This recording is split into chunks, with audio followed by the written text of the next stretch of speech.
ৰহাত এটা পেট্ৰল পাম্পৰ ভয়ংকৰ কাণ্ড।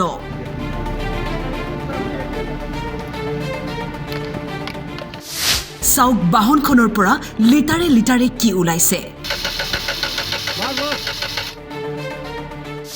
অভিযোগ দিবলৈ যোৱা গ্ৰাহকক ওলোটাই দুৰ্ব্যৱহাৰ কৰাৰ অভিযোগ। মই যেতিয়া বিহিত ব্যৱস্থা ল'ম বুলি কৈছোঁ বা এফআইআৰ দিয়াৰ কথা আহিছে, দিয়ক য'ত দিয়ক দিব। তাৰমানে এনেকুৱা ধৰণৰ হৈছে, আমি চব মেনেজ কৰিব পাৰোঁ।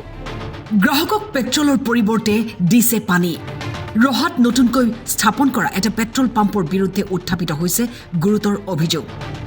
এই চৰকাৰী বিষয়াজনে নিজৰ বেলেনো বাহনখনত ভৰাইছিল পেট্ৰল, কিন্তু বাহনৰ পৰা কেনেকৈ পানী ওলাল শুনক সমগ্ৰ ঘটনা।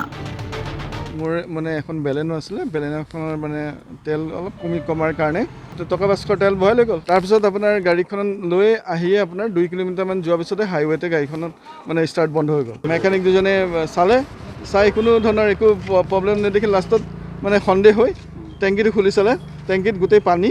আৰু সেই কথাটো আহি মই কৰ্তৃপক্ষক জনাওঁতে মোক কয় ক'ৰবাত তেল ভৰাই আনি কিনি ইয়াত দিছে, ইয়াত তেলৰ শ্লিপ মোৰ তাত আছেই, আপোনালোকক ভেৰনীয়া এনেকৈ ৰাখিছে, যাৰ কথাৰ ব্যৱহাৰ পাতি একো নাজানে।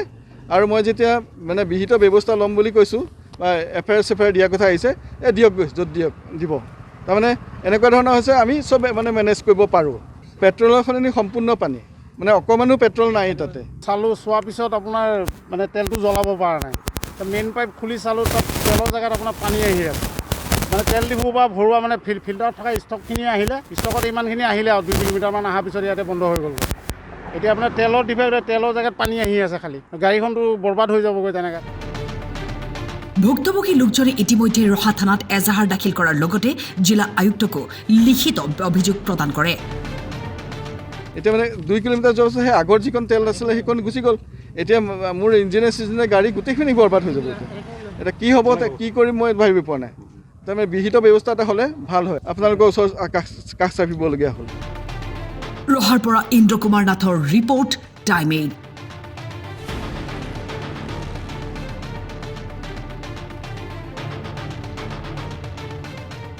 মোৰ এখন বেলেনো আছিলে, বেলেনোখনৰ তেল অলপ কমাৰ কাৰণে টকা 500 তেল ভৰাই লৈ গ'ল। তাৰপিছত আপোনাৰ গাড়ীখন লৈ আহিয়ে আপোনাৰ 2 কিলোমিটাৰমান যোৱাৰ পিছতে হাইৱেতে গাড়ীখনত ষ্টাৰ্ট বন্ধ হৈ গ'ল। মেকানিক দুজনে চাই কোনো ধৰণৰ একো প্ৰব্লেম নেদেখি লাষ্টত সন্দেহ হৈ টেংকিটো খুলি চালে, টেংকিত গোটেই পানী। আৰু সেই কথাটো আহি মই কৰ্তৃপক্ষক জনাওঁতে মোক কয় ক'ৰবাত তেল ভৰাই আনি কিনি ইয়াত দিছে, ইয়াত তেলৰ শ্লিপ মোৰ তাত আছেই, আপোনালোকক ভেৰনীয়া এনেকৈ ৰাখিছে, যাৰ কথাৰ ব্যৱহাৰ পাতি একো নাজানে।